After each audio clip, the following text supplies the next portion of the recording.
All right, everybody, we're back again. So movement is my medicine this week. We're going to talk about the Kettlebell Halo. It is honestly one of my favorite shoulder exercises, bang for your buck. It helps with thoracic mobility, which is a huge contributor to shoulder injuries. It also helps to increase the stability and mobility of the joint, focusing on stability around the scapula. So scapulothoracic joint needs to be stable. The glenohumeral joint needs to be mobile. So we're going to get that T-spine moving and get the shoulders moving at the same time. So I'm going to ask Nicole to come in to demonstrate. I'm going to have Nicole assume a tall kneeling position, both knees on the floor. She's going to grab the kettlebell by the horns and turn it upside down. What I'm going to have Nicole do from here, contract the glutes, tighten up, squeeze the core so she's nice and tight there. The body should remain still, including the head. She's going to pass this kettlebell around her head, just like she's doing here, exploring the full range of motion that she can get, and then she'll go back the other direction. We usually have patients do 5 of these in each direction.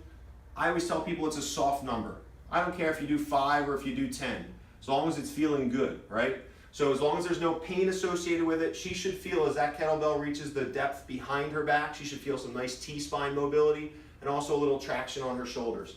I'm going to ask Nicole to put the kettlebell down for a second. What we're going to do is we're going to transition her into a half kneeling position now. Or I'm sorry, yeah, half kneeling position. That's what I meant to say. That's what I said. I meant to say. So from here, she's going to do the same thing. What we're doing now is challenging a little bit more balance. So the more she engages her glutes, the more she engages her core, the better off she's going to be. Great job. All right, so the next one we can do is I'll have Nicole put the kettlebell down, or she can just do a split stance and come up.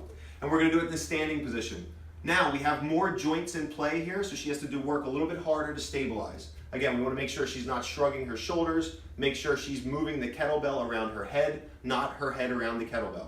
Okay, so again, if you're doing any kind of overhead activity, whether it's overhead lifting, whether it's baseball, throwing a baseball, whether it's throwing a football, whether it's volleyball, this is a great way to warm yourself up. So again, this is the Kettlebell Halo, relatively simple exercise. You don't need to go super heavy with it because all we're trying to get right now is mobility.